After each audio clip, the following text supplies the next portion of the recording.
Astrology is speculation and guesswork until we can tap what the South Node might do here. So we have a window of time where it's Jupiter, pure Jupiter in Leo, and then the South Node joins in and will be with Jupiter until he leaves, until he exits July 26th of 2027. A lot of times my research has shown that Jupiter in Leo is propulsion towards conflict and war.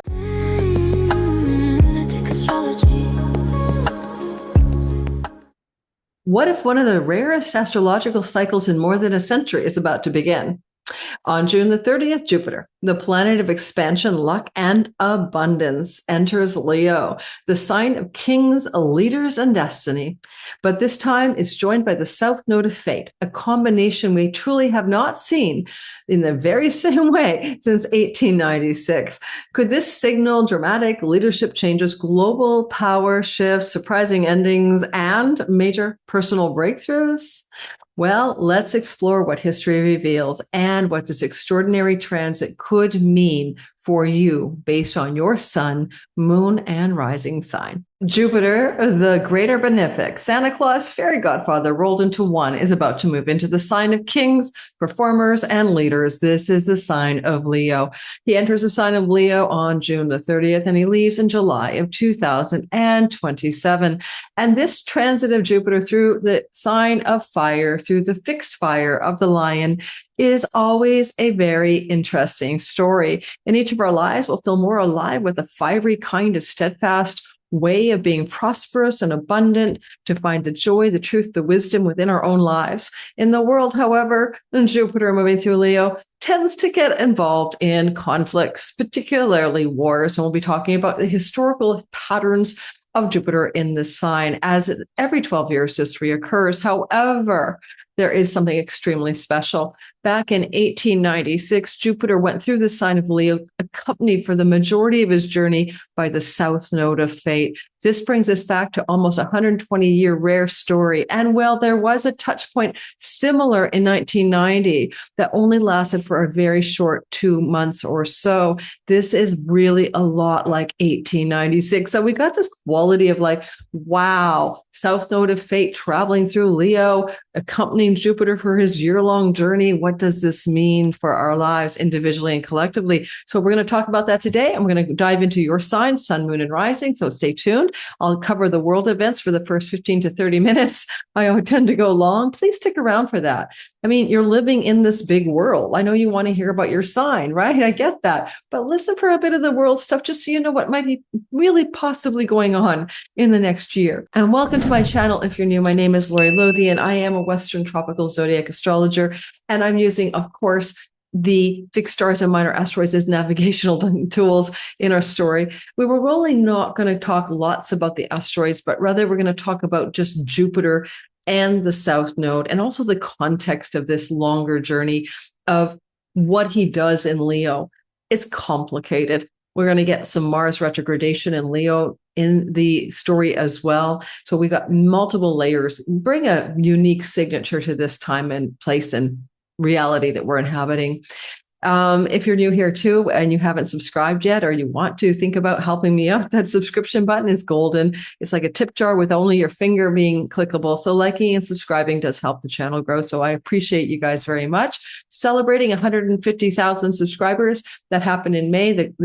Till the end of June. All of my course resale prices are 40% off. Code CELEBRATE all caps at lorilothian.com, my new website. And on that site, you'll be able to click courses, drop down, and you'll see finding past lives in the chart, finding your purpose in the chart, finding your best career in the chart, understanding multiple stories in the astrology through my course replay site. So 40% off all of courses, code CELEBRATE. Check it out below. So guys, I'm so interested in this story of Leo and Jupiter. And I want to say something big picture for a minute. Leo, well, we associate it, by the way, with Hollywoods and starlets, and it's the boomer generation. Pluto was moving through Leo when the boomer generation who created Hollywood, basically as we know it today, and the whole thing of star worship, stars, celebrity worship, that's very Leonine, that's very boomer generation. But also, historically, we've had a star called Little King. It's Regulus, Latin for little king. And what it is a star of kings and kingships. And that star like for a lot of the boomers, I mean, up until 2012, yeah, that old Mayan end year calendar thing, that star was positioned in Western tropical zodiac at 29 degrees of Leo. That star has now migrated since 2012 to 0 Virgo, the sign of the priestess, the virgin, the feminine, a sign ruled by Mercury, not the sun. Leo is ruled by the sun. And I'm wondering if this is going to change the flavor in some way we can't yet anticipate of this transit of Leo, Jupiter, moving through our sky end of June this year till July of next year. Knowing that in 2012, we had a sort of epic change of a star connected to the Leonine stories, like the No Kings movement, whatever that's about. It's literally speaking to the end of monarchies, the end of power structures in which there's a divine right, a royal birthright, and the commoners never have that opportunity. And so we're going to notice perhaps the vibration of this is less like some of the historical examples I'm going to be referring to today. I wouldn't suggest it's the same by any means. And the second thing I want to say about this whole story is that anyone who is Leonine, so who has strong Leo placements, right? So who are those people in our world today that we know? Famous people. I do believe Erica Kirk is a Leo rising. J.D. Vance and Donald Trump are Leo risings. And there are certain Leo rising nations, which is the nation of Iran. It's 17 degrees Leo rising from the 1979 chart for the revolutionary chart. And so these are places, peoples, and things that get a strong boost from Lord Jupiter, more prosperity, more abundance, more growth. But what about the South Node? The South Node, well, the South Node is an event connected to letting go. It is an archetype of surrender and release. It is a volume down and a diminishing energy, where the North Node is the converse to those things. So the Leonine energy is almost like the plug is being pulled, so the fire goes down the drain, or someone's pouring some kind of fire retardant on the fixed fire of Leo.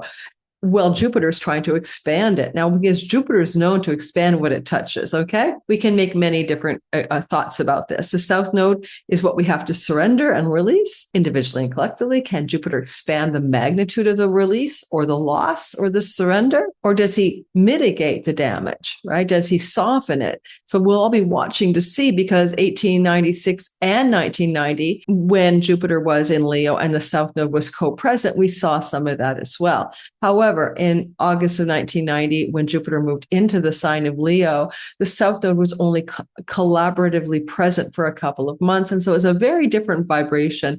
Again, we'll have to go back to 1896 to see the same thing happen again. And so in the world astrology section, I'm going to give you some really interesting times when Jupiter went through the sign of Leo, where we recognize these patterns that could be returning. And then we'll start in the 1967, 68 Jupiter and Leo, and we'll migrate through. Of course, many of you, if I say May of 67 to 68, you probably were born with Jupiter and Leo. Sometimes there's retrogradation, so it's not exact. And that means you're having a Jupiter return, which is a very auspicious time in your life. But I also want to remind us that before we do the whole signs, we want to cover the broad archetype here for sure. And the broad archetype is, what about 1896 feels like it could come back again? How was 1896? Because a lot of times my research has shown that Jupiter in Leo is propulsion towards conflict and war. And the idea that might be something like, if I was trying a rationale for why this is true, the sun is the ruler of Leo, right? The sun is the domicile lord of the sign and house of Leo in whole sign houses. Please cast your chart in whole sign houses, description box below my tutorial. But the sun is exalted in the sign of war. The sun is exalted in Aries. And with Mars doing some Leo dance as well, Jupiter moves through Leo this year as well, accompanied by Mars in January and in the fall. There is a strong possibility that we're going to see an amplitude here for war, yet the South Node can be taking the temperature down. So one of the things I'd say, for example, if you want to do a historical data of what happened in the last time this occurred, don't forget, this was 1896 to 1897. When I want to talk about what other things happened, in August of 1896, there was this shortest war in recorded history. And it was like literally considered to be a 45-minute war. So it was the British Empire and the Sultanate of Zanzibar. So if you think about Jupiter expanding something, but the South Node pulling down, taking something away, reducing it, following it down, the shortest war in history happened. So we may have a fast moving but short war coming through Jupiter in Leo if this is a lot like it was back in the day. Now, when I talk about Jupiter moving through the sign of Leo and the South Node accompanying him, Jupiter will move on June 30th this year into the sign of Leo, but it won't be until July the 27th that we're going to get the South Node entering Leo. So we have a window of time where it's Jupiter, pure Jupiter in Leo, and then the South Node joins in and will be with Jupiter until he leaves, until he exits July 26th of 2027. He fully exits this sign. And there were other wars back in the 1896 period. There was the ongoing war called the Cuban War of Independence. There was a Italian-Ethiopian War in 1895 to 1896. But don't forget, 1985 was when Jupiter was in Cancer. So back then, as Jupiter has just been in Cancer now for the last year. So to me, I'm kind of hopeful in a strange way that the shortest war on record, August of 1896, that lasted 45 minutes, and the South Node being co-present may be a repeat story. We may see the shortest war in recorded history for some reason, hopefully for a good reason, not for something super dire. So let's go ahead and let's bring up some more stories. For those of you who are actually history lovers and want to compare what astrology offers us, cycle repetition and pattern recognition are my key words. I just saw a quote from an interview with Elon Musk that was released from some unedited or unreleased footage and made the Twitterland or the X sphere headlines recently. And he talks about the short attention span of humanity these days and how we fail to recognize cycles and patterns that have happened because our attention span is for the next software update, the next flash of what's new. And we're not thinking about the bigger picture or seeing patterns of the bigger picture. And even Steve Jobs talked about a famous quote I have of his, and the founder of Apple, how you have to connect the dots in the past to work effectively with the now and the future. And I think that's what astrology does. We connect the dots. We see the patterns and we see the cycles that are likely to repeat. Pattern recognition and cycle repetition. Okay, well, settle in. This is just the world astrology. Then I'm going to show you the chart and talk about your sign, how you might operate under the energy of Jupiter in Leo over the next 12 months, beginning on June the 30th. Okay, what about pattern repetition and cycles? Cycles that go back and around and around. I started in 1967 to 68. That was May of 67 to June of 68. You might know that that was the summer of love that blended into that mixture. That was the Vietnam War and the protests about the Vietnam War. So we see that narrative hijacking itself again. Will we see some protests this summer? This is not with the South Node. Okay, this is just pure Jupiter in Leo. Will we see the potential counterculture movement? It did peak in May to October of 67, and Jupiter was in Leo, entering Leo in May of 1967. And we began the counterculture summer of love, heavy duty protests, youth rallying, make love not war, anti-war movement. Hundreds of thousands of service members were shipped out of Oakland Army Base in the Southeast. People were protesting, youth were protesting, generations were clashing, the hippies versus the old guard. Today, we have a similar clash of temperaments. We have the boomers and maybe some Generation X's running the whole governmental show, right? The United States, I'm going to focus on in particular here.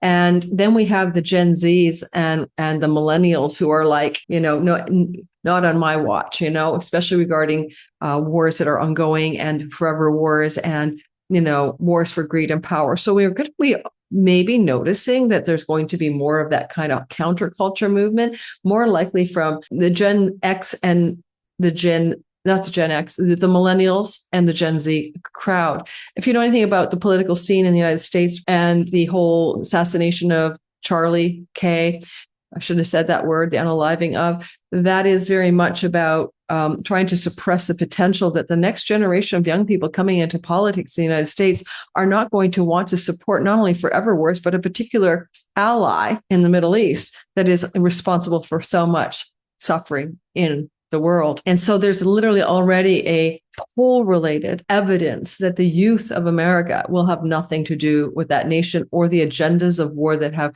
come from the generations before them. And I really do see the potential coming through this summer into next summer of the beginning of political uprisings against the way things are being run. So let's see what happens. We already saw that. We saw that shutdown of TikTok because of it. We saw the sit-ins in universities and then the punishment that happened during the war in GAZA and the GOSIDE and all of that. So that was shut down pretty strongly, but I can't, it's like trying to suppress a beach ball under the water and it keeps popping back up. It's probably going to pop up this summer into the fall, into next year as civil protests against the governmental policies of the USA. Let's see what happens. But that would have been Jupiter and Leo. What do you guys think? Do you think that we'll do the summer of love or the 67, 68 summer to summer protest vibe with the youth coming forward? What do you guys think? Any thoughts on that? Most of my clients and followers are Gen X. What do you Gen Xers think about that? All right. So then we had the Jupiter go through Leo again in September of 1978 to September of 1979. Does anybody know what happened in that window of time? Well, part of that 79 story was the revolution in Iran that replaced the despotic fellow that was in there, the Shah of Iran, installed by the United States and its allies and its intelligence units back in 1953, if I remember correctly, so that the oil and gas would not be nationalized in Iran. So we saw the overthrow of that regime, the Shah, installed by the United States, and we saw the beginning of the theocratic nation run on more religious principles with a supreme leader, the Ayatollah. That was a 1979 story, and it's very likely that Jupiter, being involved in that story in 1979, in some way does repeat that again. In some way, we see that story returning, where it's very plausible that the Jupiter and Leo installed a new regime and an overthrow of an old one. So Jupiter and Leo over the next year could do the same thing. However, remember that we don't have the South Node here. We just have pure Jupiter in Leo back then. And 1978 to 1979, I'm trying to think if there's anything else I have in my notes. The Sandinistas and Nicaragua was a big story back then as well. I don't know if you know the history of Nicaragua. The United States had installed the Somoza regime or was backing it. Even Jimmy Carter was up to a certain point. But then they were seen for their sort of like crimes against their own people. And Carter was trying to back away and distance from that. The Sandinistas were the resistance movement against a socialist resistance movement, not Marxists, against the repressive Somoza regime. And so there was a lot of that Sandinista story going on. And the Sandinistas did, I believe, overthrow in 1979 the old regime. So we'll see maybe potentials for various places in the world for revolutions and overthrows of existing regimes or governments.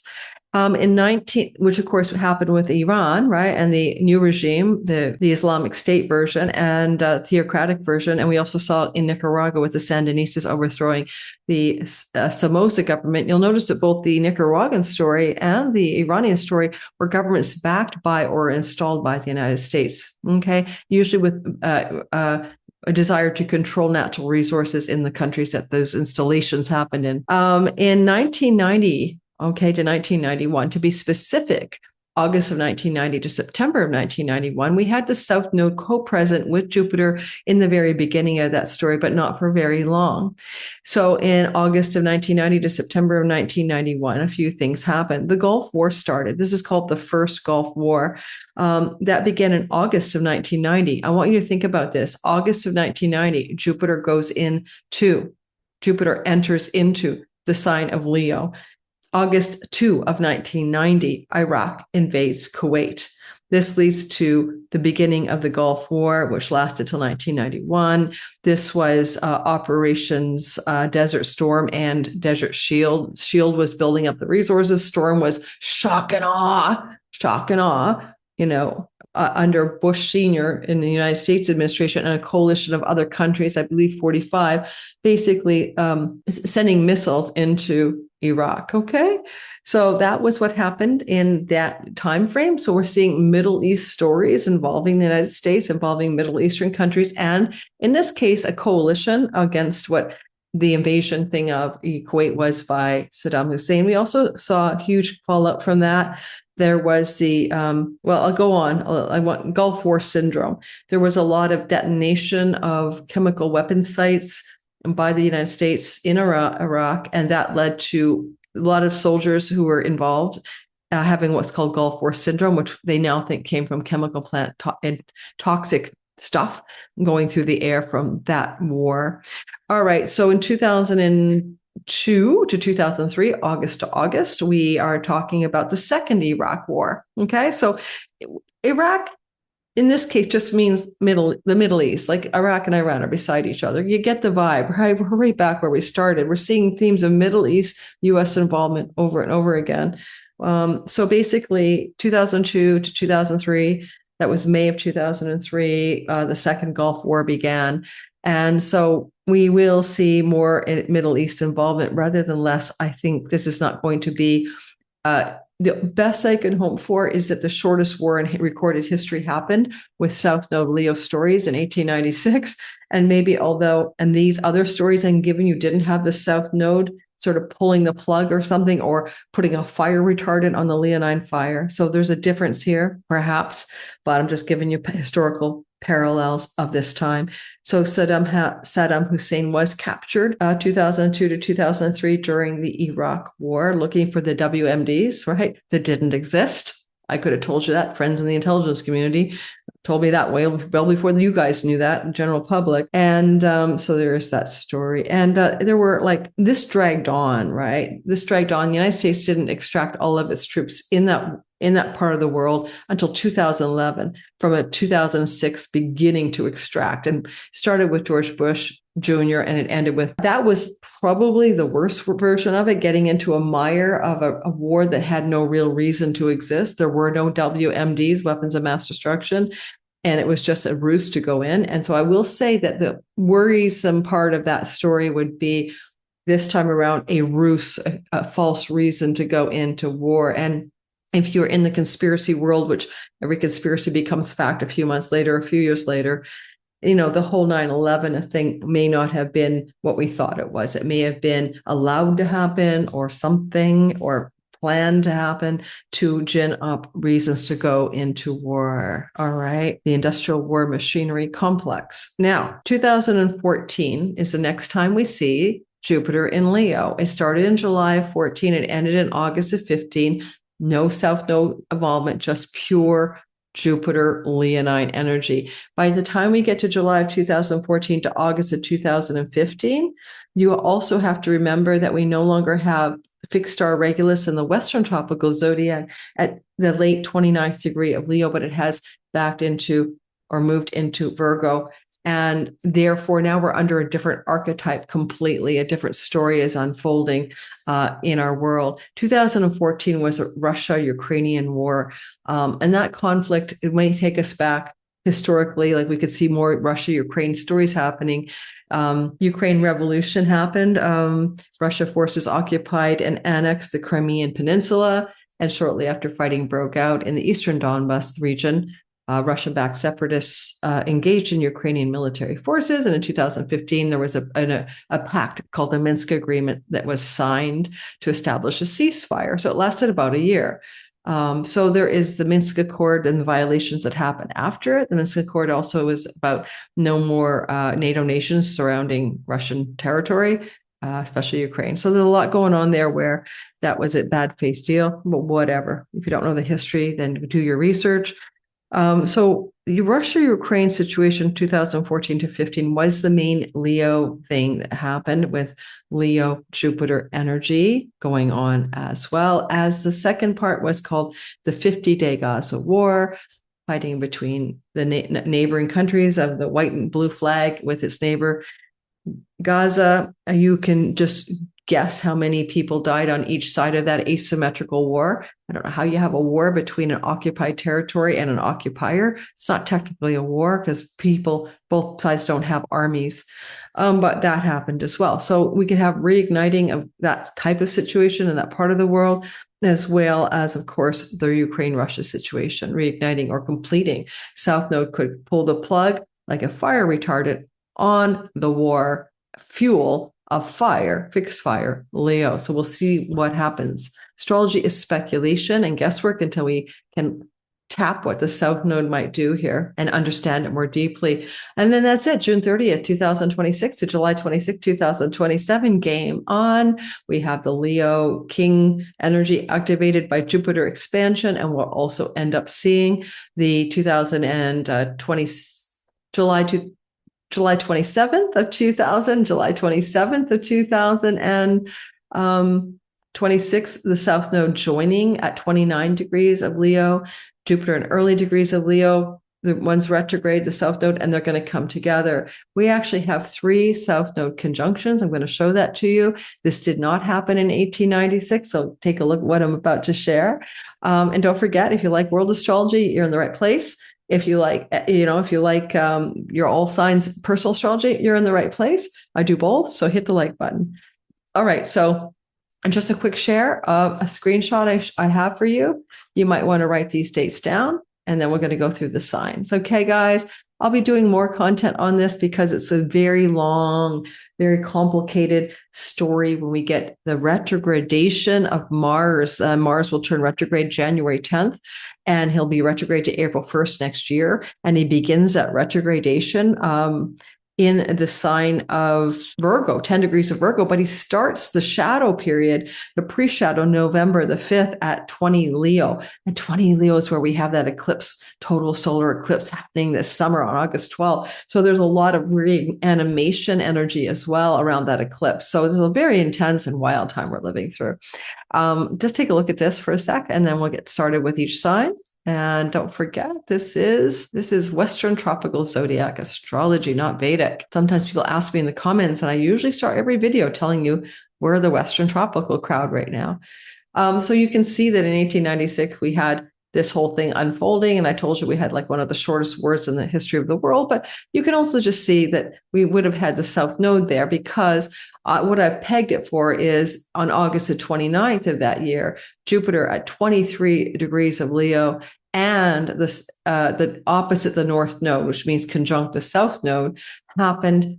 And you can see that Jupiter is at 23 degrees. So he's really about halfway through his journey or more through the sign of Leo. So there's this one touch point. Yes, Jupiter retrogrades every time he moves through a sign. In this case, however, the only time the retrogradation, like Jupiter, one way or the other, direct, touched the North Node, therefore conjunct the South Node. Oh, Jupiter was retrograde. Sorry, there he is, retrograde. He touched the South Node, right? And he opposed the North Node of destiny on August 29th of 1986. In 1990, this also was occurring when Jupiter was at 5 degrees of Leo, retrograding and touching down with the North Node, opposing and touching down directly. Oh no, sorry, I apologize. The retrogradations are the nodes. This is Jupiter really retrograde, so I apologize. Jupiter in direct motion, opposing the retrograde, always retrograde North Node on the South Node, and vice versa over here.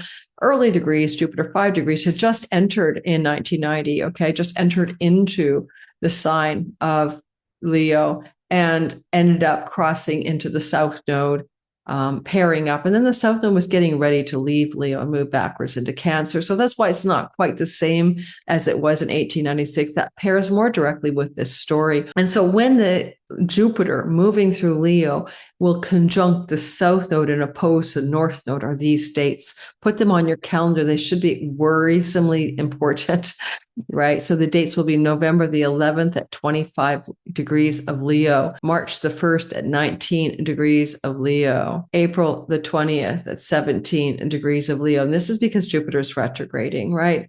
He gets really far along, 25 Leo by November, right? Starting off, my goodness gracious, June 30th. And because of retrogradation, we're seeing this pattern.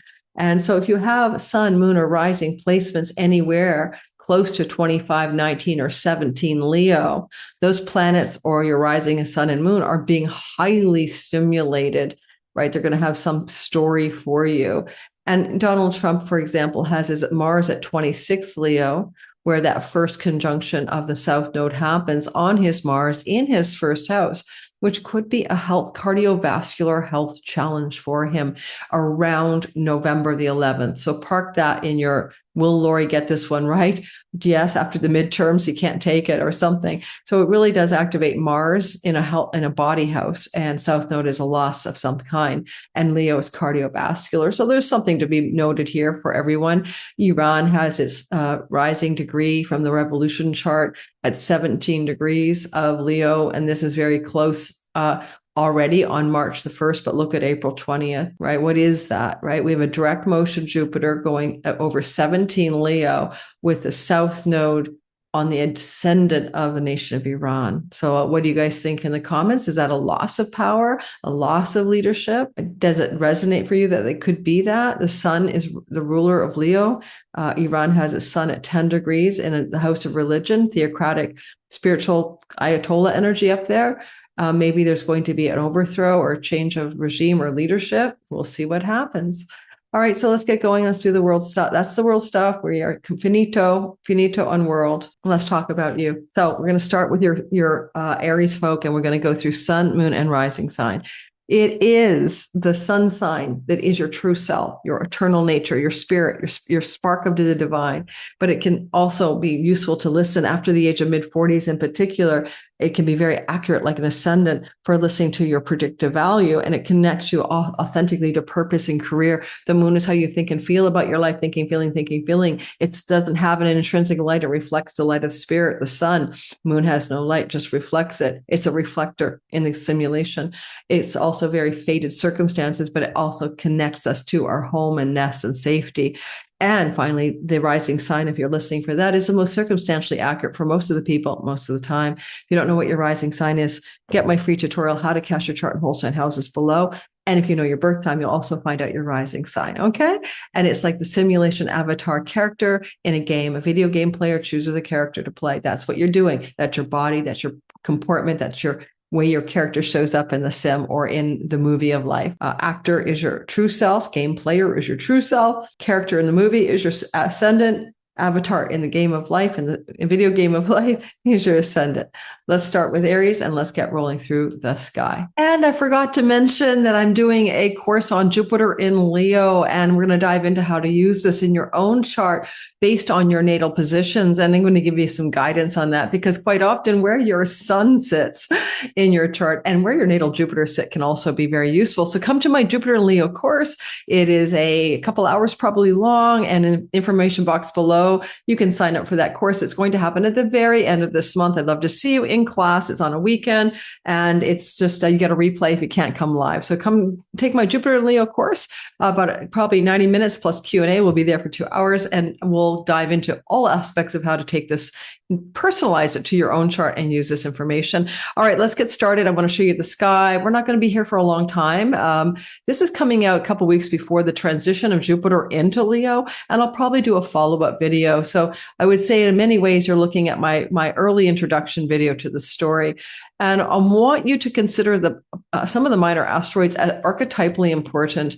When a planet moves into a new sign and the beginning of the new thing is happening, this new energy of Jupiter and Leo on June 30th, around 6:57 a.m. in London, England. It'll be in the night when you're sleeping in Eastern Standard Time on June 30th. And Los Angeles will be just before midnight kind of thing, 11 or whatever. It will be like 11 a.m. In Los Angeles, 29th. We'll have Jupiter move into Leo. And he's accompanied by a greeting of very energetic people. There's Venus, the diva, saying, "Oh, welcome on into my kingdom and join me. It's really nice to hear." There's Isis, the goddess who floods the Nile River, creates fertility. She's good for children and motherhood and magic. She's a positive goddess. She's got a lot of forgiveness in her. Okay, so we have this very epic Egyptian vibe here. And over here we have this strange one, Ka Ipoaka Awela. Now, this is trippy, guys, because this is like an AI artifact, honestly. The software describes this particular asteroid as tricky, mischievous energy, and it's an actual creation. This is not a real celestial body. Ka Epoca, Abuela. This body has no mythology. Its name was created by Hawaiian language computer and program and is composed of Ka, the, Epa, tricky or mischievous, and of and Abuela, Jupiter. So the tricky, mischievous version of Jupiter. Isn't that funny? It moves retrograde through the zodiac. Its orbit is almost a mirror image of Jupiter's, but it's in the opposite direction of Jupiter, the left hand, right hand, transformation through questioning one's belief systems, wisdom gained through stepping outside the social norm. So it's kind of like an artificial version of Jupiter, but it's tricky, mischievous, and moves in a contrary retrograde orbit that parallels Jupiter, but on the other side of reality, I suppose. I think that's funny. A Hawaiian language computer created it. Now, the other energy here is, or the name of it has been created by the Hawaiian computer program. It probably is a real celestial body. What's tricky about Jupiter? Usually not a lot, right? Jupiter is the good guy, but what poses as a good guy that's tricky and mischievous that has a strong Jupiter energy? Anyone have an idea?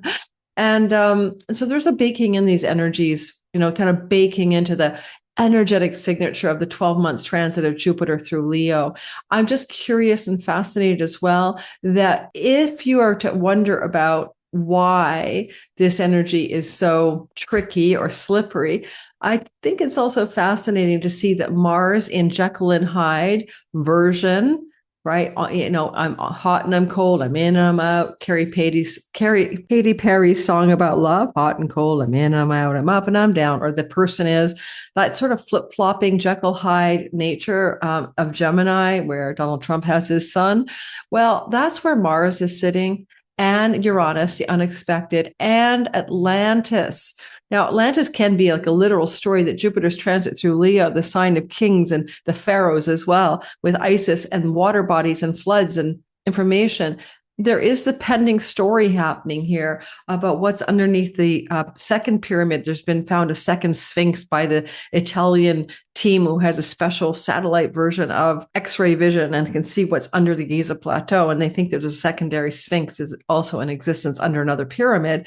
That's fascinating. So Leo is the Sphinx, a lion-headed Sphinx with a lion's body and has a head of a pharaoh, but they think it used to be the head of a lion or something else. It was just changed later on, carved into the head's too small for the body.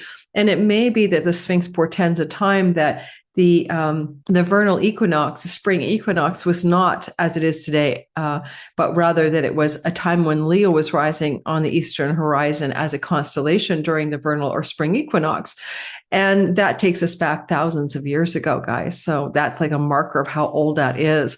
But the reason I'm bringing it up, because, the Sphinx and the pyramids are just as old as Göbekli Tepe, right? They're like 10,000 years old. Let's be serious. Water erosion and stuff. I think we're going to have discoveries of civilization's ancient roots, discoveries about Egypt, Sumer, Babylonia, the pyramids. We're going to have discoveries about Atlantis, the lost civilization. I think it's going to bake in these discoveries, but also that really tricky, mischievous, fickle stuff is there as well. It's one thing and then it's another. What's true, what's not true. And Uranus brings the shock and awe or the surprise. Atlantis, Mars. Mars is the explorer, the investigator, the discoverer, the adventurer. He's Indiana Jones sometimes of information, right? Gemini, and information about what the heck is really going on with humanity, civilization. Our ancient knowledge has been lost. Our ancient civilization aspect of our being has been hidden from view, not just physically by being buried under the earth, but by misinformation and cover-ups. Believe me, the Knights Templar knew that a civilization was really, really old. There are lots of people who know the truth.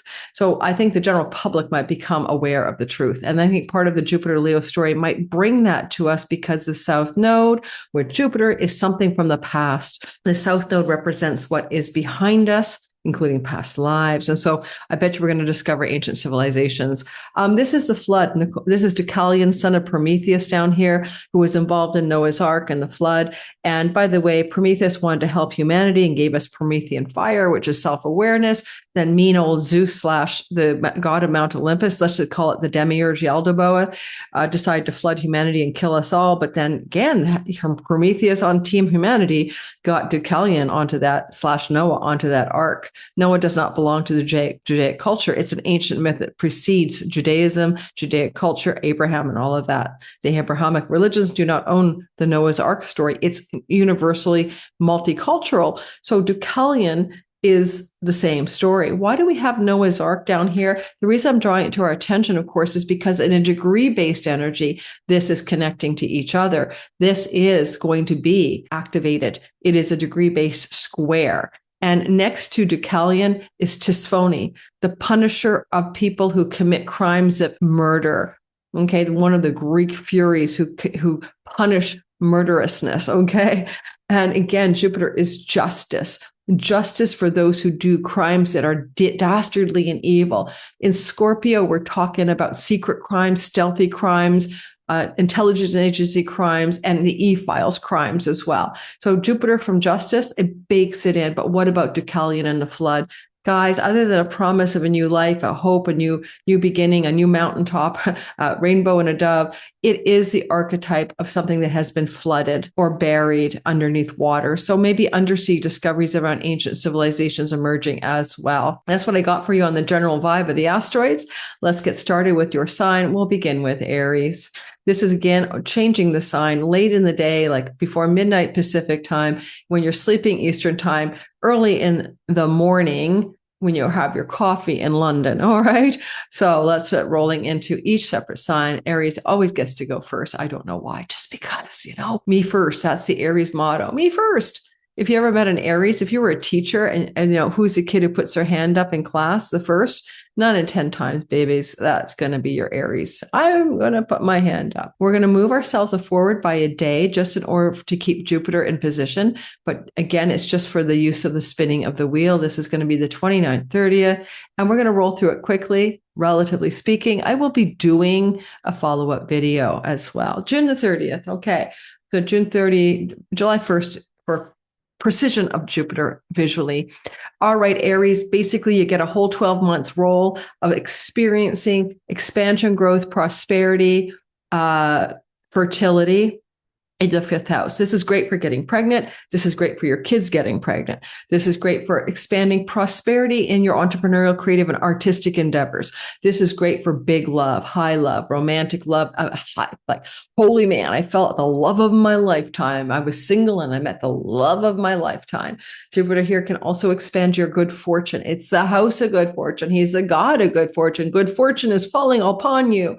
Jupiter is with Venus when he first ingresses, indicating good fortune in romance and good fortune and money. This could be a very strong indication of financial good fortune in multiple ways for all Aries, sun, moon, and rising. But don't forget, love, fertility, pregnancy are here, entrepreneurial and creative and artistic expansion and growth.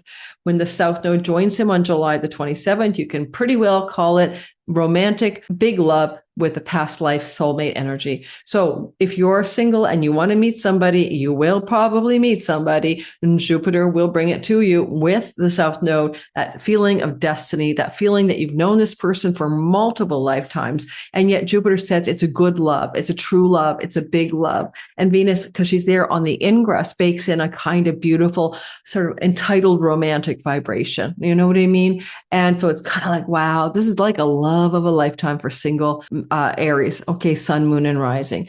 Go, you're married already. Don't worry about it. Venus is there when Jupiter ingresses and she rules your marriage house. She can increase the affection, the love, the bounty, the prosperity, the enjoyment, and the pleasure you have with an existing love partner who you are committed to in a long-term commitment. So there is an up level for you here. You have your natural talents and gifts you were born to express at birth that lie in the gains of this fourth. These are your ancestral traits and your genetic propensities for doing something very, very well, your zone of genius, your natural talent, and that gets amplituded out, increased for you. Venus loves her muse, so she could be giving you art, music, performing, acting, talent, and success. All of these can happen Artists look forward to this, as well as entrepreneurs. This is going to glow you up like crazy. What does the South Node say? Surrender, release, and let go.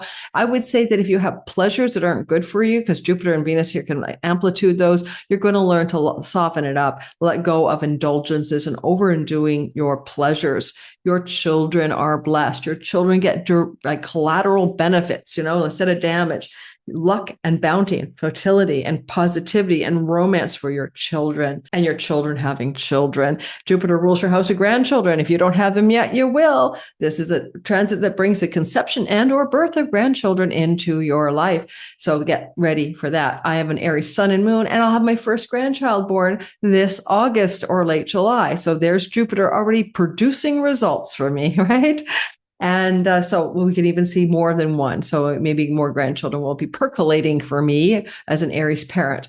I like the energy. Lastly, I do kind of like the energy here for us of experiencing this bounty and this prosperity of Jupiter ingressing into Leo. Well, we have this kind of Isis energy. She is like fertile in that she's about motherhood and the feminine and the flooding of the river of the Nile so that crops will grow. You have fertility, you have growth, you have expansion, artists, entrepreneurs, people trying to make babies later in life, maybe even. You can have a baby grow here as well. Baby business, baby project, baby art, baby entrepreneurial stuff, baby babies. Okay, like real fertile. And that romantic love. If new people come in and you're single, you'll stick the landing to make it last. Why? Well, you are thinking about life through the lens of Saturn right now. You only want love that lasts and love that endures. You're playing love with a serious note. Venus will have a fling, but Jupiter and Saturn say, no, bake in a lasting love. Could even be dreamy and soulmated as well. You're not flinging, you're finding your partner if you're single and you're settling down. Alrighty, that's the story I have for this Jupiter ingress into your fifth house. Stay tuned for more content about this as time goes on. If you're an entrepreneur though, or you're a creative artist, then you're going to get international success if you want it. And you could also get big success in publications and book publishing. Things to do with the ninth house. Well, those are stories for you as well to play with and consider. And I don't know, maybe Jupiter could translate the good fortune over here to greater income and resources from international bounty, worldly success by making money from international sources, people, places, and things.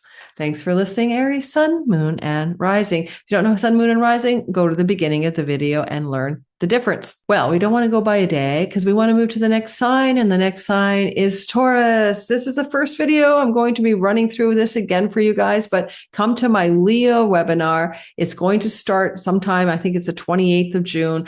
Come learn about how to use this based on contextualizing this to your natal sky. I'll teach you how to make your natal chart make sense regarding this based on the placement of your sun and your natal Jupiter. I'll teach you how to code your sky. All right. Taurus, sun, moon, and rising sign, description box below.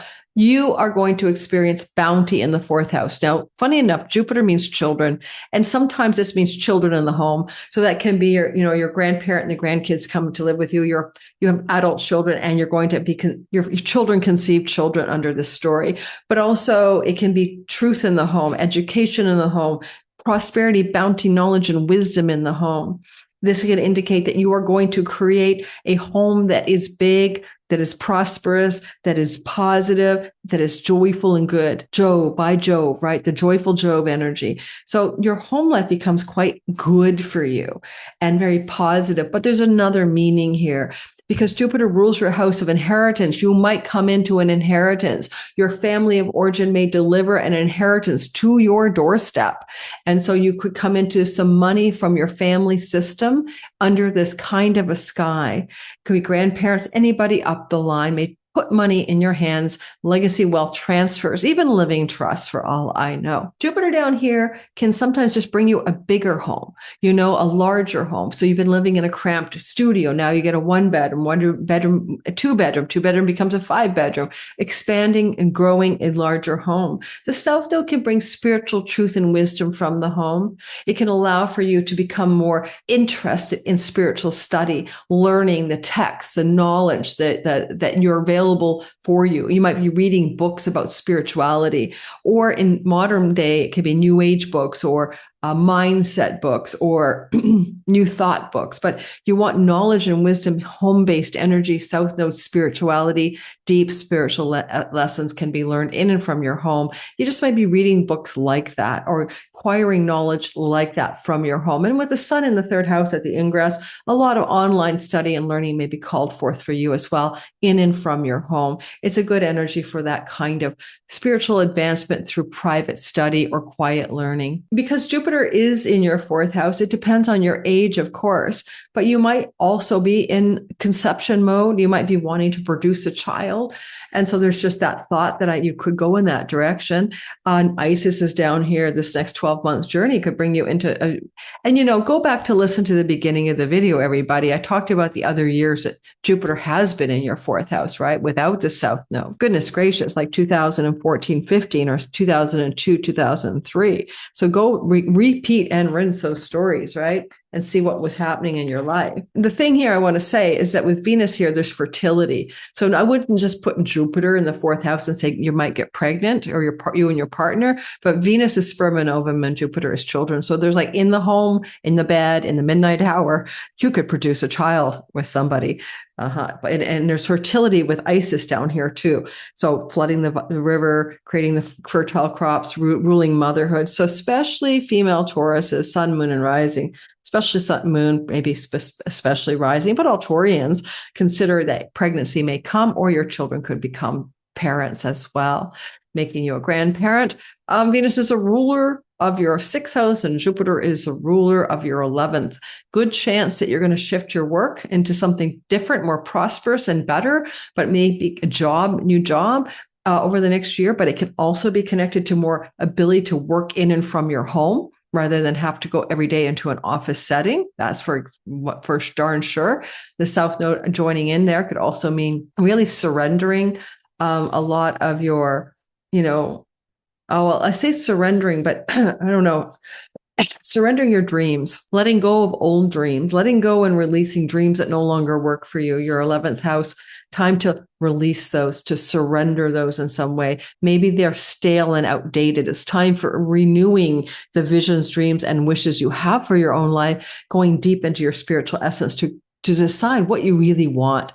The eighth house, of course, being inheritances. You might have some money coming your way, as I mentioned, that allows for you to do some rumination and some seeking of more deeper, profound dreams for your worldly success. Yeah, but I do think a lot of you may change your job as well. All right. And that's what I have for you. And I don't mind that the Mars sextile is happening here.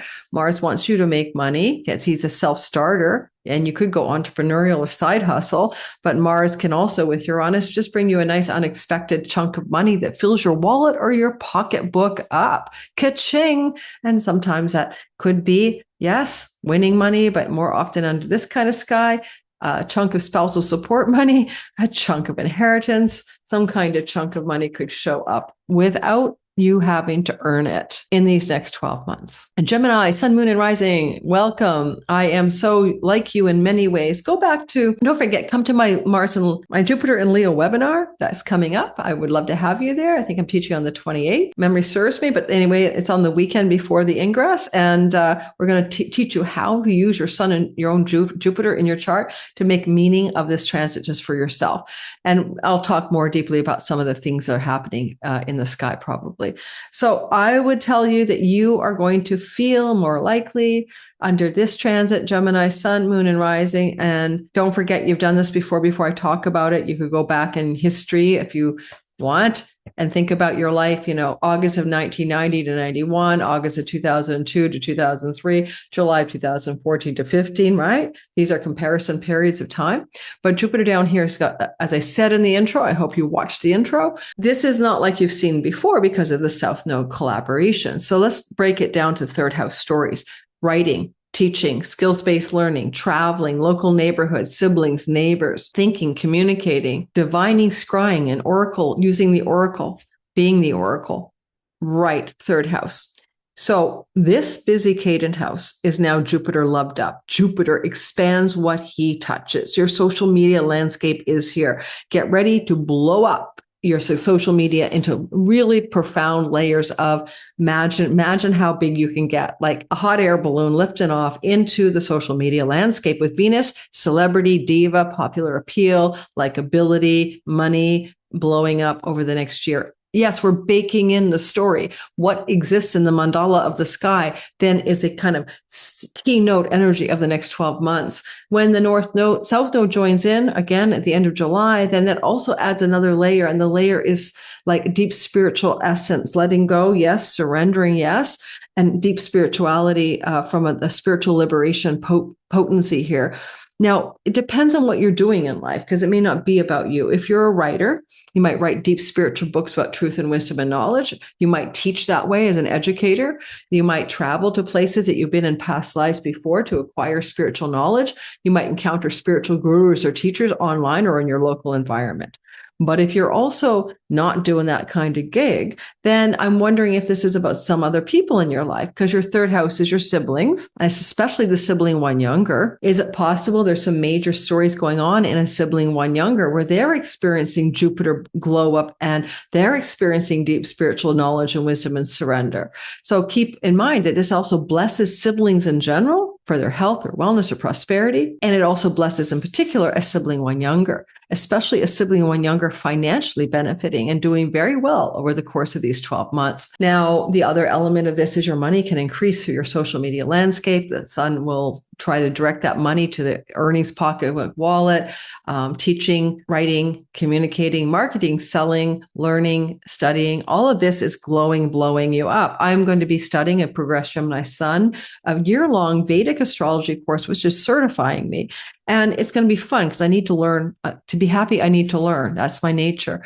And I am probably going to really love this course. Jupiter is the new teacher coming in. When does he show up? I start mid-June with Aswin. And I'm thinking, okay, that's really darn cool, right? I mean, already I see a teacher in a house of skills-based learning coming in at the end of June. And the first class is meet and greet. So it really is kind of cool. And then the other energy is fertility. Where are we feeling this flood of motherhood, fertility, growth, that the floods of the Nile bring to the land itself? You're like in a highly creative, highly fertile energy here. I mean, you might generate new writing, new creations, new social media projects, new courses and classes, new websites. All of this is very generative energy. It's almost like you're pregnant with possibility in the third house. And if you do travel, this is short distance travel within your country, within your state, within your province. There's going to be a capacity for more roving around, traveling around, but maybe for learning, teaching, studying, or other such reasons. Single as a Gemini, you might meet new big love stories, Venus, Jupiter, connected to your social media world or your traveling world, or maybe neighbors introducing you. This is your everyday world, your neighborhood, your shops, your restaurants, and it shows expansion and greater enjoyment as a general principle of all of those areas of your life. And I think you're really going to have a good time with that. Ultimately, you could say that you are alive with creative energy. You're like becoming empress-like in that third house.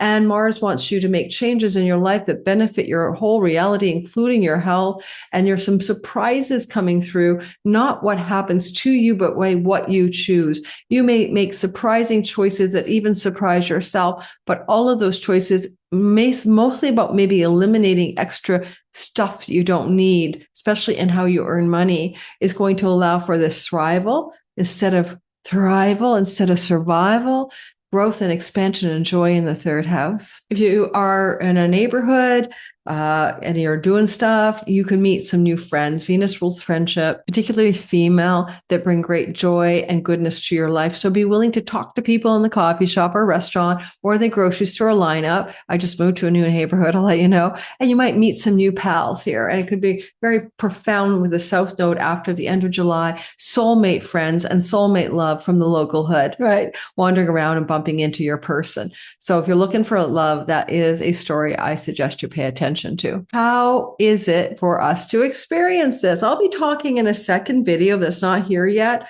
I'm going to produce that again closer, just focusing on Chiron Jupiter. Okay. What I want to focus on here is I really want to focus on the energy of just the pure Jupiter second house story. Money, money, money, money, money.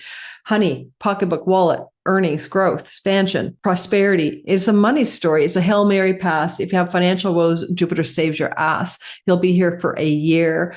And Jupiter is also not first time doing it, right? Go back. Do you see good money stories happening for you? And Hail Mary passes and financial distress being suddenly grace descended July of 2014 to August of 2015, August of 2002 to August of 2003, August of 1990 to September of 91. Go listen to the intro for other dates because this is like back again. Jupiter normally just blows up things, makes them larger. So you're going to get richer. I've noticed Jupiter in the second house historically for me and other clients plants golden seeds or eggs. They have to hatch. They often hatch when Jupiter moves into Virgo a year later. Be patient. He's fertilizing he's sperminating your second house with prosperity. So all the sperm and eggs don't hatch right away. Some of those will hatch a year later. But this journey of 12 months is fertilizing your finances and bringing you positive money stories. And we have Isis, the floods of the Nile River. She's like, okay, you want fertility? You got it. Let me grow some beanstalks of prosperity. Venus is money in a money house, goddess of money in a money house. Every Cancer, sun, moon, and rising, especially rising, listen in. This is going to open up very big prosperity for you. South Node could be as karmic, it's destined, it's your karmic merit from another life. South Node can also temper it. It can bring kind of a volume down and a volume up. Jupiter is volume up, North Node is volume down. So I don't think it's a dampener. I think it's something else. I think it feels like it's because of Venus is there too, right? Like almost like the spiritual depth by which you're able to expand your resources and money matters. This is a house of speech, vocation, and calling. It opens up your Arta houses. And it says to me, well, when it comes to money, earnings, job, resources, and career, you've got a deeper spiritual alignment, a deeper like operating system than greed for how this money is expanding and how you are prospering in your life. With Pluto across the way in the South Node, North Node axis activated, you may also come into some inheritance money because Venus rules the house of family of origin, legacy, wealth, and you could just become a receiver of money from somebody in your family line. Okay, some of you could come into that kind of financial abundance as well as your earnings growth and work money. But Jupiter rules your job house. You could expand your employees, you could hire people, you could become employed, or you could expand your earnings through work and career. The sun is ruling Jupiter in your sign right now. You are like ready to rear up your exalted career. A lot of you, this is not inheritance. Some of you, it might be that and an exalted career path as well. Normally, I wouldn't bring the North Node in here, but Jupiter owns it as he's waiting for a transit of the nodes. And so it bakes in Dharma. You want to be in alignment with purpose. You want your material resource success to be spiritually aligned and deeply meaningful and purposeful. And at the same time, you're guaranteed some abundance here. There's no way you're not. Jupiter, he wants you to thrive in your work. Venus says, hey, and your home. Good for people who work in and from the home to expand their prosperity in and from the home. But you may acquire a new property or a rental property in the next year based on this sky, 6th house and 4th house activations. You may rent your home out, right? And go do something else, travel or move or journey or pilgrimage around the world, or you may become a tenant of a new home. That is possible under the sky as well. Kind of wonder about Mars there. Mars is kind of like, hey, we want to make some decisions and take some unsurprising actions regarding 12th house matters. I see some of you wanting to go on pilgrimages or go to school and learn something new in order to increase your prosperity. I also see some of you making decisions around international income and borderless revenue and money from distant people and international sources. And those decisions may be surprising, but whatever you decide, you make more money in the long game and you nourish your soul at the same time. You are not chasing the paper. You are aligning with purpose and meaning, and you are increasing your prosperity. Be patient. When Jupiter moves next year, July of next year, out a year, 27, 28 into your 3rd house, and you begin to see a lot of these prosperity seeds hatch. So patience is here for you. Well, Leo, sun, moon, and rising, you're getting the main story, aren't you? It's all about you. Don't forget to come to my webinar at the end of June where I teach you how to use this Jupiter transit based on your natal alignments. It's a teaching course, not just a lecture. And so come join us there. Information for the Leo course is below. Now, come on, Leo. You guys are looking at the sky. You're looking at how you can get bigger. What do you mean bigger? You could get more muscles, you could get more chubby, or you can get pregnant and expand your belly. Those are all possible when Jupiter moves through the first house, which is the body or the ascendant. This is particularly true for Jupiter moving through the ascendant Leo people. That's Donald Trump. Sorry, guys. J.D. Vance, maybe Erica Kirk. There's other Leos out there rising. So just coming to mind right now. So Jupiter expands, Jupiter blesses, and Jupiter protects you physically. If it's your sun in Leo, then of course it's about your career and purpose, and it expands and blesses your career. Moon, your home life and nest expand as well. Jupiter can bless your father if you're a Leo sun, and bless your mom if you're a Leo moon. This is an interesting time because although you had Jupiter here back in the day, August of 90 to 91, August of 2002 to 2003, July of 2014 to August of 2015, right track. This is with the South Node joining Jupiter a month after he ingresses. So it's going to be a different flavor through much of the year. But in the beginning, let's keep it simple. Fertility is Isis, and Venus is sperm and ovum. I don't know if you are thinking of making babies, but Jupiter rules the house of children. For you guys in particular, especially female Leo risings, maybe Leo moons, you could be looking at baby making, okay? And you could also be considering that if you're a man, then your partner might be pregnant during this year as well. So you're looking at fertility literally being a big deal for you. And with the South Node coming through your sign, there may be a sense that if you are pregnant with your partner, that this is very past life. Like you feel like a destiny with this fertility story, like it's meant to be, that is coming from some deeper place of karmic and destined factors of intersecting you, right? Especially if you conceive after the end of July. Now, you may not want to conceive. Yeah, it may not be of any interest to you. So park that if it's not your story. The fifth house is also your creativity, your dharma, your natural talents and gifts, your entrepreneurial ambition. And Jupiter can also translate his fixed fire in your sign to flow to the Sagittarius mutable fire and open up a huge amount of categorical success in creativity, art, entrepreneurial business endeavors, and in ways in which you wish to express your talents in life.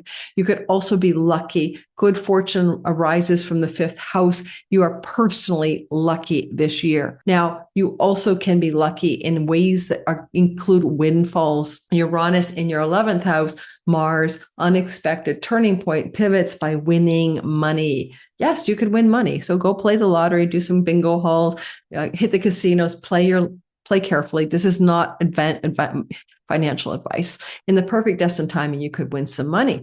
Are you single? Because when Jupiter moves through your sign, he looks kindly over at your sexy romance fifth house that he owns, and he looks across at your long-term commitment house. And Venus is also doing the same thing. So you are very attractive to other people. People look at you and they're like, wowzer. Saturn in the ninth house says you're going to meet somebody, if you do, likely meet somebody, maybe who you want to commit to, because you're in a church, a religious setting, a synagogue, you're in a spiritual community, you're connected to long distance travel, pilgrimages, or online, maybe not pilgrimages, or maybe even foreigners. So a lot of you could meet somebody and have a love of a lifetime because you look so damn good on people's eyes right now, or you feel good to people. People like you. You're charismatic, you're magnetic and attractive to others. And the kind of this year, and the kind of person you get could be someone from a foreign land, foreign culture, or foreign religion, but it doesn't have to be. But I can see you drawing in a new partnership if you're single. And if you're not single, wedding marriage bells are ringing, and you could get proposals and agreements to wed and settling down with somebody under the sky over the next 12 months. So if those of you are already in a relationship that's not yet a wedding marriage thing, you might stick the landing on that as well. I do want to mention that you have this energy of good fortune on steroids in this chart, like surprising chunks of windfall money coming to you. Jupiter rules chunky money. And of course, we have Uranus in the windfalls house. So expect some chunks of money raining on your head, unexpected money, turning out good ways unexpectedly. And you might even have some positive surprises from a sibling, one older than you. And you're like, oh my God, this is amazing. Like I'm getting all of this prosperity and good fortune through that sibling. That's for sure. Now, last but not least, I want to just mention there is a possibility, because the sun is the ruler of your house of grandchildren and the ruler of the Jupiter Leo story, that you'll have some unexpected developments where you weren't planning to be a grandparent or your child wasn't planning to have a child, but you're going to be a grandparent. Okay. That is going to be true for some of you who have adult children. All right. So keep your eye on that in the next 12 months. Virgo, sun, moon, and rising sign. It is a sky that we haven't seen, for 12 years, where Jupiter blesses your 12th house. And the 12th house is your spiritual life, your contemplation alone. It can involve faraway places and foreign lands and distant shores. And it can involve self-undoing addictions as well. Now, Jupiter here is the guru. Because this is a full liberation moksha house. So where could you encounter a spiritual true guide, a mentor, a teacher, a sat guru, a true teacher? Now, it doesn't have to be a guru in India. Oh my gosh, no, at all, not at all. It could be like, you're going to meet a shaman, a mentor, a guide. Somebody's going to support your spiritual path. Now, also Virgo, this is a house where you have addictions, and Jupiter is a blessed god of good things, dispelling the darkness, right? So this could really be the beginning of the end of a pattern of self-undoing, bad habits or addictions coming to a close, because the South Node joining Jupiter is to surrender and release it. And just like the good old, give it to God, good old AA mantra, you can't do it alone. There's a sense of going deeper into a spiritual place to surrender those addictions, self-undoing, and bad patterns and habits once and for all. Venus loves her pleasures, but she's with the surrendering South Node after the end of July. So end of July through to next July, you're looking at the ability to release an addiction and surrender it for good. I do want to mention that Venus is with Jupiter, and she can bring some serious activation of your second house of earnings. Jupiter can help you prosper, but if you do, there's multiple ways it could show up. It could show up through an inheritance, because Jupiter rules legacy wealth. It could show up through a new work and job directions that surprise you. Thank you, Mars and Uranus. And yet, because it's 12th house, it can connect to companies that are international, like established in a foreign country, but there's an outlet in your country, you could move to another country and be prosperous and work there. You could make money through international borderless income and revenue. Funny enough, even the Mars Uranus suggests opening up online stores or online businesses for you. That would work, as well as, being more entrepreneurial, starting a side hustle, doing something that is different than being an employee. I think for a lot of you with Jupiter here, the impulse for spiritual depth and truth will trump everything else, so to speak. Isis wants to fertilize, flood the Nile River in your 12th house with this sort of contemplative wisdom. And I see some of you being drawn to go off to spiritual retreat centers, right? Or take time away from the world to be creative or artistic and to find deep enjoyment and satisfaction in your quiet, still solitude. But, pilgrimages, El Camino, foreign lands, Venus rules the 9th house. Jupiter, spiritual truth and wisdom, introspection. I think some Virgos here, because you've been with that South Node eclipse cycle now since January of 2011, and the first eclipse happened in Pisces across the way in 2024. You've been through it. You're a bit wrung out, right? You're a bit wrung out. And goodness gracious, when this shift happens and the South Node moves into your 12th house with Jupiter at the end of July, there's some kind of softening here, like the turbulence of fall of 24 until this turning point, end of July. You need your rest. It's been intense. Maybe you've gone through a lot. People have died. Relationships have ended. You've been struggling with a massive amount of personal change. And all of a sudden, you are sighing a big sigh of relief. At the end of July this year, it's as if you can rest easy and rest and digest what you've learned over the last 2 years. And it's funny that Mercury is out of bounds until May 22nd. And so by June 30th, you kind of come through 3 weeks of Mars, taking you out of control and feeling like you've lost your bearings. So by the time this shift of Jupiter, and then by the end of July, South Node ends up in your 12th house, pay attention to your dreams. Take creative downtime, home alone, doing things that bring joy in and from your home. Less social life, for sure. Venus speaks in solitude is grace and goodness. Social time is exhausting. You're going to want to come consult your own inner values and life and realign with what you truly want. Because at the end of the day, with the sun, the ruler of that Jupiter in your 11th house at the ingress, there's a reconstitution and a redevelopment of what your long-range goals, plans, and dreams are. Okay? Jupiter rules your marriage house. Big changes there. Surprise, Uranus in the 10th. Maybe a surprise foreign land trip. Maybe a destination wedding will be planned or announced in the next 12 months. Or buying a home or moving in together with the person you love in existing long-term love stories. If you're single, you may meet somebody under this. It's not the best position to meet somebody in. It'd be more like you're better with your aloneness. I wouldn't be a single Virgo looking for a relationship here. You're likely to get stuck with distance geographically with a foreign person. If that's what you want, that's fine. It's better for moving towards new stories with existing love than it is to begin new love. Okay, that's my suggestion. Libra, sun, moon, and rising sign. We've got this ingress going on of Jupiter moving into your 11th house. Please come to my webinar at the end of the month in the description box below. Come see what we're going to learn together about this for your sign and how to use it. In the meantime, a general prescription here is good fortune. Our good spirit delivers windfalls. Jupiter is in his joy here. This can bring you new friends, new social groups, new alliances. It can expand your career gains, win an award. It can help you be a movement maker and have more social influence and a bigger footprint in the world. It can also activate sort of like a windfall pennies from heaven vibration where you feel just like blessed and things are coming to you in almost divine blessing ways. And you can go back to August of 1990 to September of 91, August of 2002 to August of 2003, or July of 2014 to August of 2015 to compare notes. Nothing is exactly the same twice, so it's similar. Isis, fertility, growth, large energy here of like generating new things. Venus is friends and allies who are females who want to lift you up and support whatever you're doing, acting like a big brother, sister, acting like a benefactor to you. You benefit from the alliance of women in your life greatly, expanding your reach and creating new social circles and circles of influence in your life.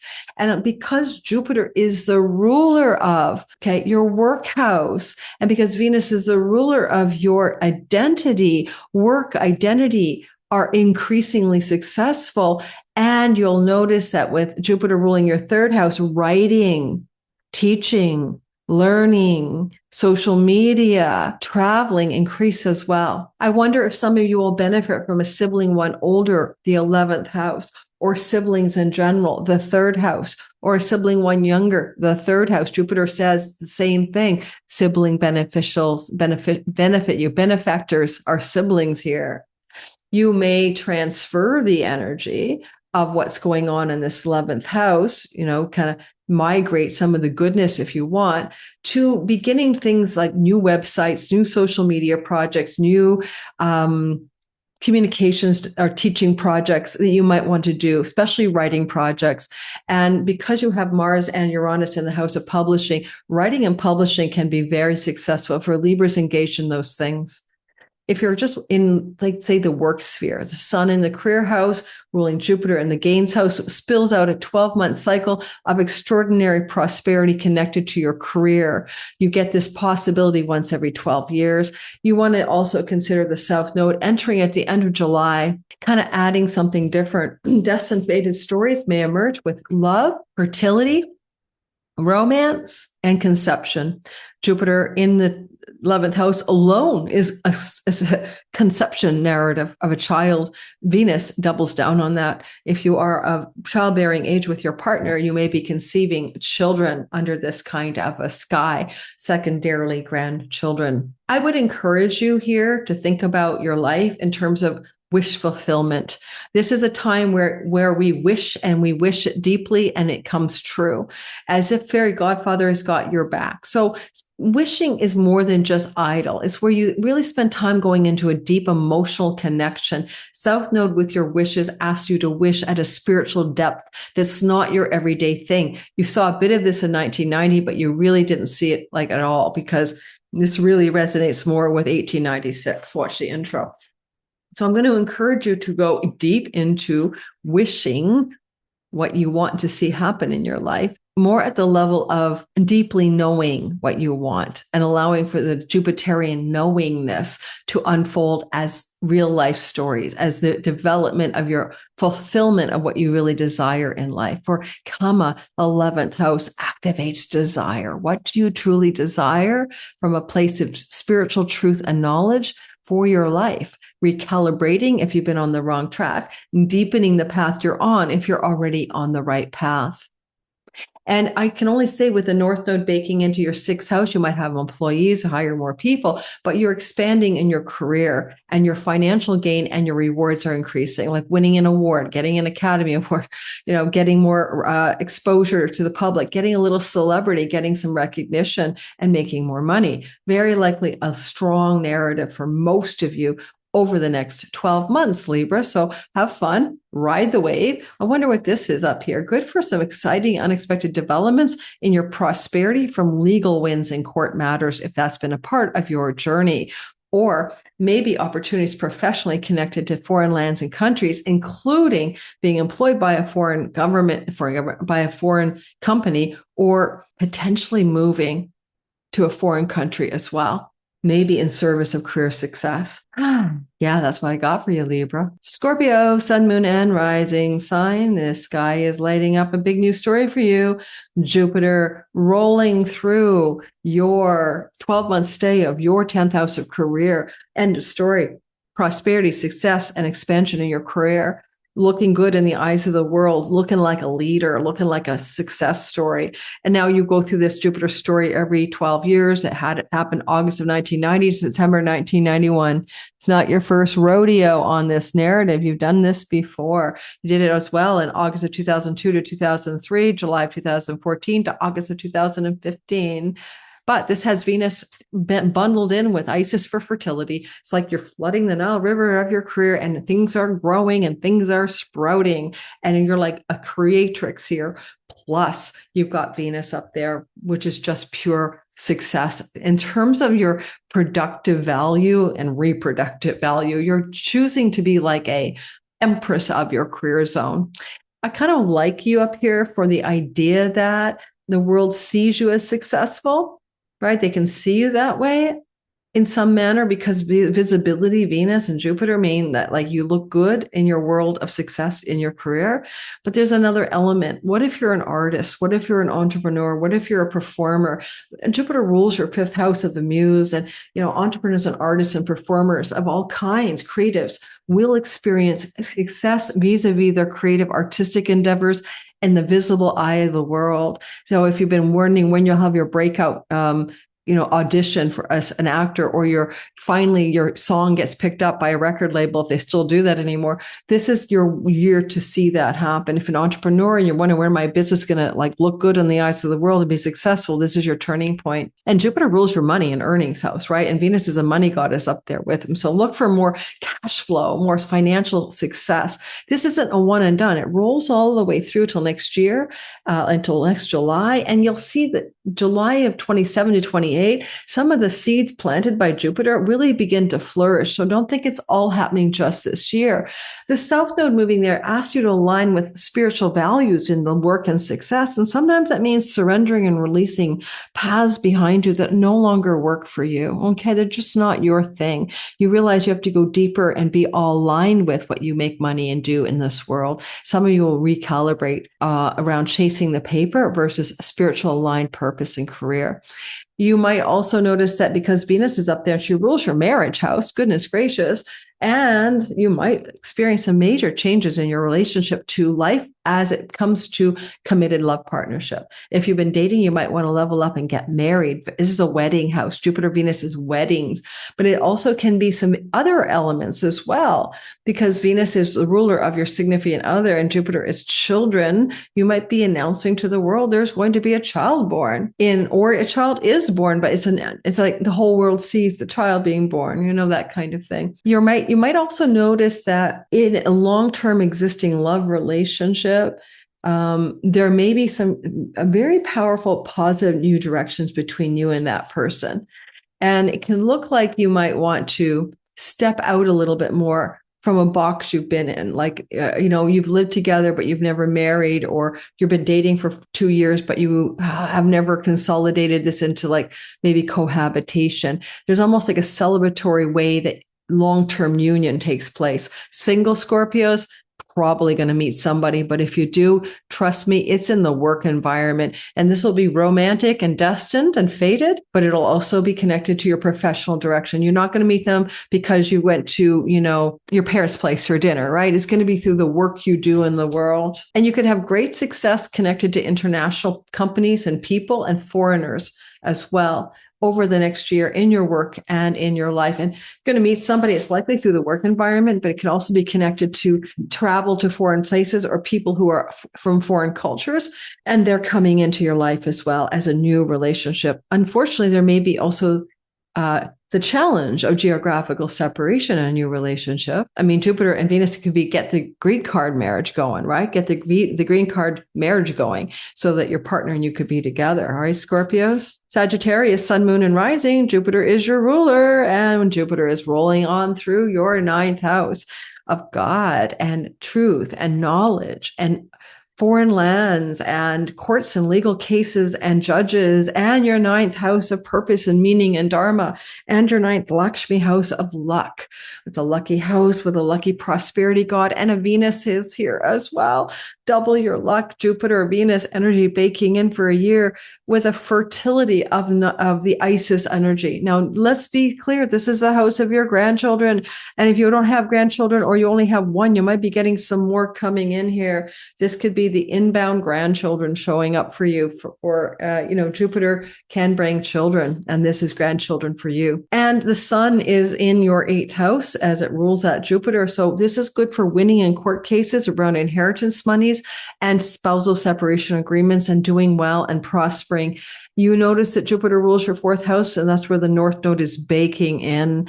This could indicate 4th house expansion and growth through legal court matters, or changing your home to a foreign country and moving abroad, or moving to a home abroad from where you live. It doesn't have to be, home and homeland related. So you might move to a distant land or shore, is what I'm trying to say, in the 12 months that follows this story. And there's a lot of fertility in a house connected to spiritual wisdom. Venus and Jupiter could be gurus, so spiritual guides, teachers, pastors, preachers, and rabbis.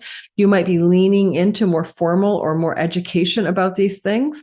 This is an ivory tower college and campuses, and some of you may decide it's time to go back to school, or if you're younger enough, go to school for the first time. And if you do, you will find you're extremely blessed. South Node may also have you travel quite a lot this year to far off places and foreign lands that you feel a past life connection to. And prosperity, abundance, and pilgrimages are all, yes, double down on the word pilgrimage or travel for spiritual reasons. I like the idea that Jupiter rules you. So all the teachers, gurus, and spiritual guides you meet in the next year are up for you to be the best possible guru, guide, mentor, or teacher. Sometimes it's just taking on a business coach or a therapeutic relationship as well, but studying and learning is highlighted. And Sagittarius, there's a possibility with Mars and Uranus, unexpected turning point surprises and long-term love connected to distant lands and foreign people, or court cases. Like you unexpectedly can't believe you are going to win in the custody for the children or the battle for the money between you and your spouse. And if somebody wants to task you with a lawsuit, get no worries. You're going to come out on top, it looks like. And lastly, the energy would be in separating from a partner unexpectedly. You can win in legal cases. But if you're single, you might be meeting someone that shocks you because it's not your type. he or she, but you meet them because you're traveling, because you're in an educational setting, because you're in a spiritual commune or on a pilgrimage, walking the El Camino. You meet your partner and you're in a new relationship and you're blown away. It's not your type, right? Not your thing. South Node is definitely going to lean you into deep spiritual knowledge. If you spend your life on the surface in the next 12 months and you don't go deep, you're missing the boat. If you're a writer and you want to publish a book, you're going to get the best possible deal with the best possible company, the best possible agent. You're really, really, really lucky. All right. So it can bring you into very good windows of luck in those areas of reality. All said and done, live a life on purpose, touch base with spiritual community, go into pilgrimages, virtual or real, and ask for the divine support, Jupiter, Venus, women and men, and teachers and gurus, well, females especially, and allow for your spiritual life to flourish. If you don't do that, you're going to miss the real reason for this transit. And last but not least, Venus will try to bring you windfalls or more money or greater career earnings in concert with Jupiter. And it can be simple things like the book publishing story, but also like the human resource department or the headhunters find you. People like that stick up for you and promote your well-being in career, more money, more success, more perks and more rewards. All right, I'm going fast, but I'm going to get this done in time for a meeting.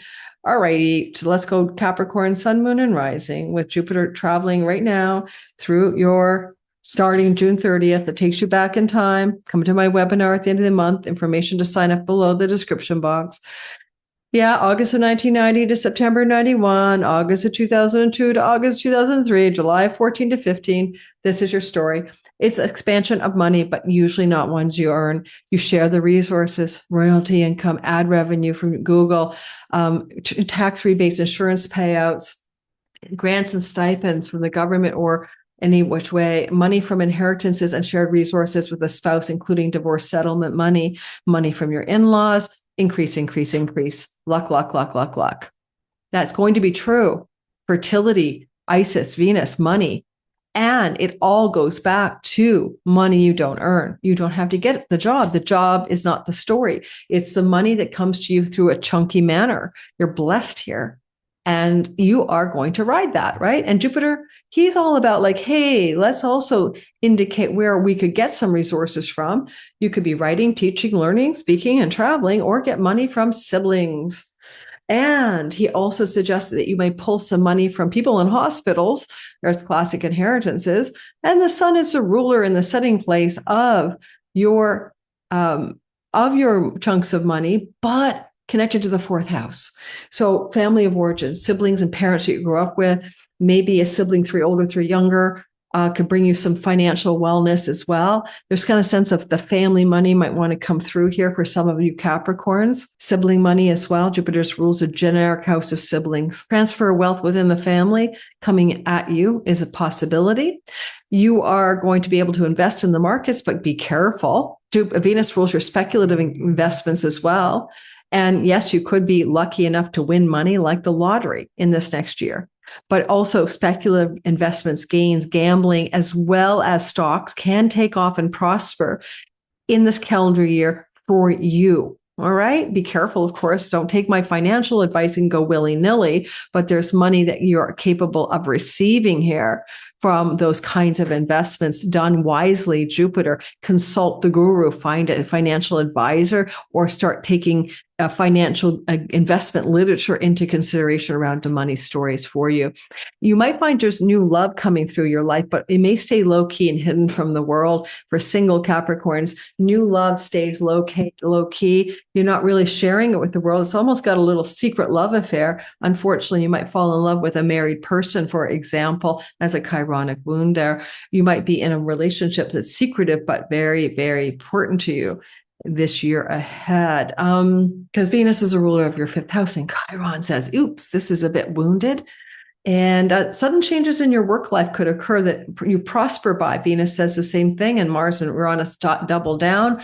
A sudden opportunity professionally can have a significant impact on your financial bottom line, but it'd be like that sign-on bonus or that, ability to share in the profits of the company and their stocks or something that allow for this, shift of rewards connected to your money connected to your career. There is a South Node thing, go deep, moksha, spiritual liberation, diving into your spiritual life.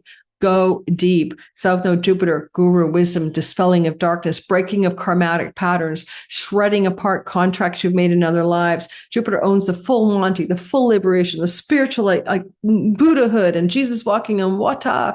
And yet you have to let go of the last vestiges of ego. But you'll do that through teachings. Jupiter, knowledge and wisdom. Jupiter, Venus, maybe feminine teachers and spiritual guides and teachers as well.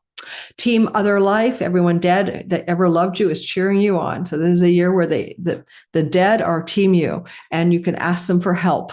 You can call out to those passed on loved ones for support, especially passed on siblings. All right, let's keep on keeping on. Aquarius, sun, moon, and rising sign. Go back in time. Look at Jupiter moving through Leo. August of 1990 to September of 91, August of 2002 to 2003, and July 2014 to 16. Jupiter's back, and he's doing the same old shit. Excuse my language. He's in your marriage house, significant long-term love house, and business partners, and also audience and marketplace. If you go back like me, I'm an Aquarius rising, and you try to compare notes, you might see good results. Like in July 14 to 15, I had a viral hit for the first time in my life, expanded my reach with my audience dramatically from my Awakened Dreamer blog. I also had a guru, a spiritual teacher come into my life and was living with me. You can't make this stuff up. So where can you go back in time and make comparisons to what I'm describing to you now, right? In August of 2002 to 2003, I sold a property, a home, and made a lot of money with that. So prosperity was increasing because it's angular to the fourth house of home and property. Jupiter was the wealthy buyer. On and on we go. The more you know how to read your sky, past and present, the more significantly useful it is to you. So you can prosper through property, real estate, and career endeavors. You can prosper through rich and wealthy people or gurus and teachers entering your life for spiritual prosperity. And because Jupiter rules the house of great career gains, windfalls, pennies from heaven, your hopes, dreams, and wishes, what you truly desire, this lines up to increase the amplitude of those desires. This time around, Jupiter has a South Node transit. You could meet a South Node destined love partner. If you do, they may be generous, magnanimous, prosperous, leaderful, or successful in their life. And with Venus, there could be very much a great attraction. And they may be, to you, extremely good looking. So if you meet somebody under this transit, then this is going to feel like big love, but South Node after the end of July, destined love. Isis flooding the fertility of their love and romance connection through long-term love. What I also noticed here is that Venus is like, hey, I'm hanging out with Jupiter. Do we want to publish a book? Do we want to go on a pilgrimage? Do we want to become internationally successful? Single? You could meet someone from an international part of the world. They're from abroad. They have a different culture, language, or religion. They're somehow a foreign energy to you. That could happen under that for single Aquariuses looking for new love. And shock and awe in the romance house with Mars, sextiling the ingress. Yeah, you could be coming into a very powerful new relationship vibe, but you are surprised by it. It's not your normal type. It's not what you normally seek. It's outside the bounds of your normal type of relationship. Venus with Jupiter and Jupiter with Jupiter. Jupiter rules your money and earnings house. Venus rules your fourth house of home, property, land, and real estate. Bundling these together archetypally for 12 months, quite significant prosperity and earnings and gains. You can get those from various factors, what you do in and from your home. Like what are your operations that you do? Do you work from home or entrepreneurship from home?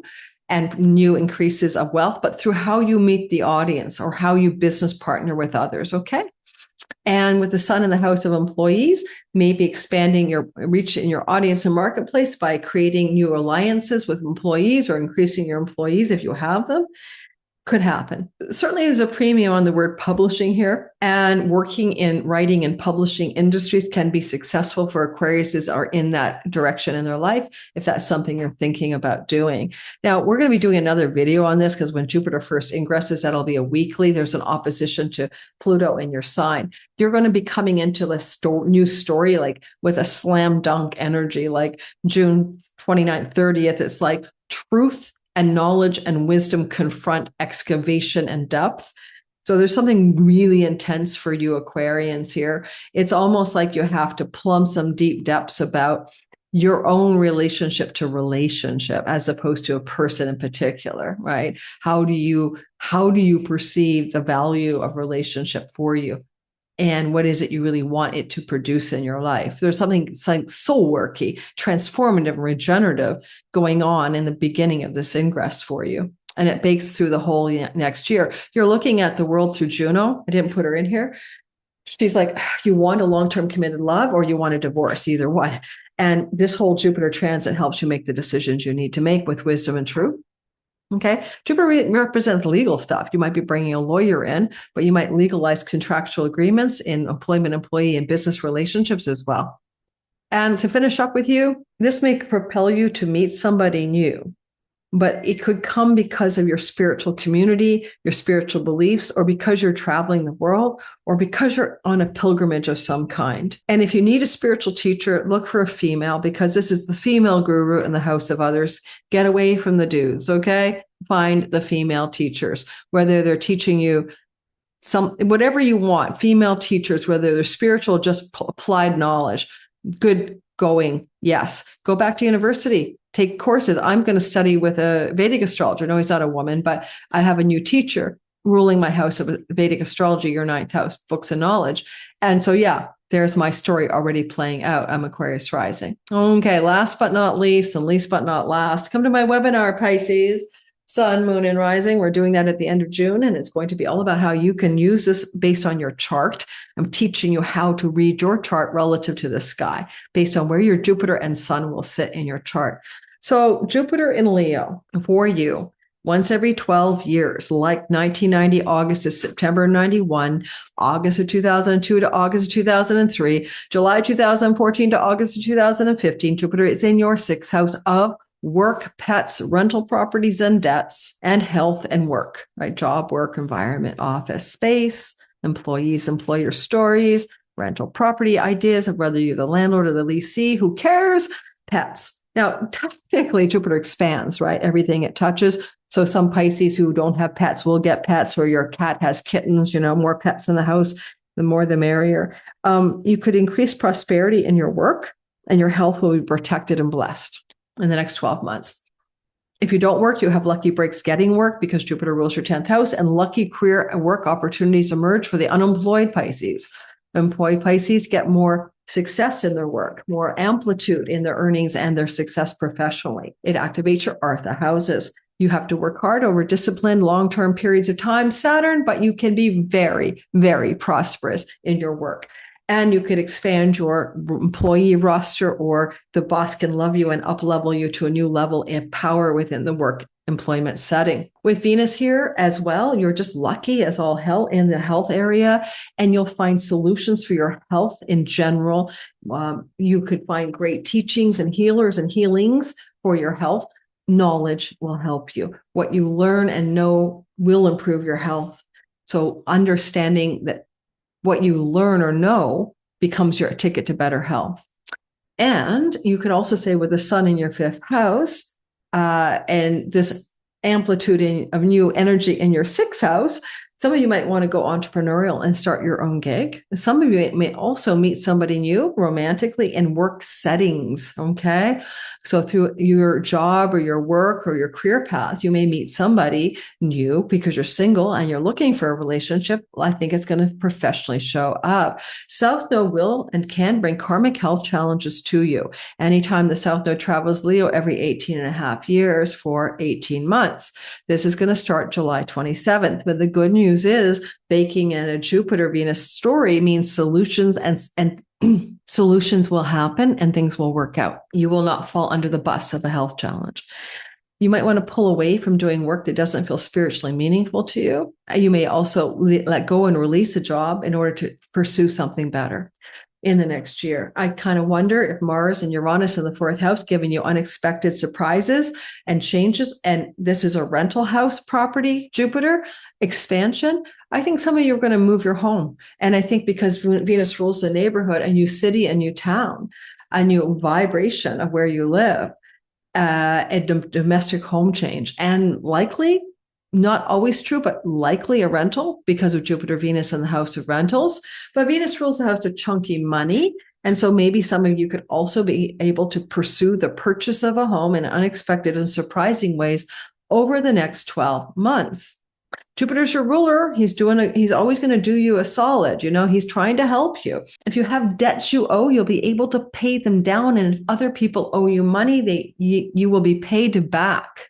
Okay. Because your Venus rules your 8th house of chunky money, you could come into some chunky money and debt repayment all of a sudden. Chunky money debts can come from siblings who owe you money, returning money to you. You also can experience, with Venus ruling your 8th house, maybe unexpected inheritance money as well. With Uranus in the 4th house, you weren't seeing legacy wealth, family of origin, or money from the family you grew up with coming your way, but it may indeed do so. The pet thing is interesting because we have such fertility and the flooding of the Nile River here with Isis and the South Node for the past. If you believe in animal souls reincarnating, well, it looks like that's possible to me from my experience. The Venus story, South Node story says, a pet that you used to love returns to you. So look for clues that your new cat or dog or whatever you get, lizard, is the soul of your former pet. You will have evidence for that. It will be understood to be true by you. Looking for new love stories, you're probably going to meet people in the work environment. That's most likely, okay? There's a smaller subdivision of possibility. You could meet them in the local environment.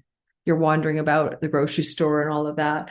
But it's more likely new love will form through the work environment or through travel or in the local neighborhood.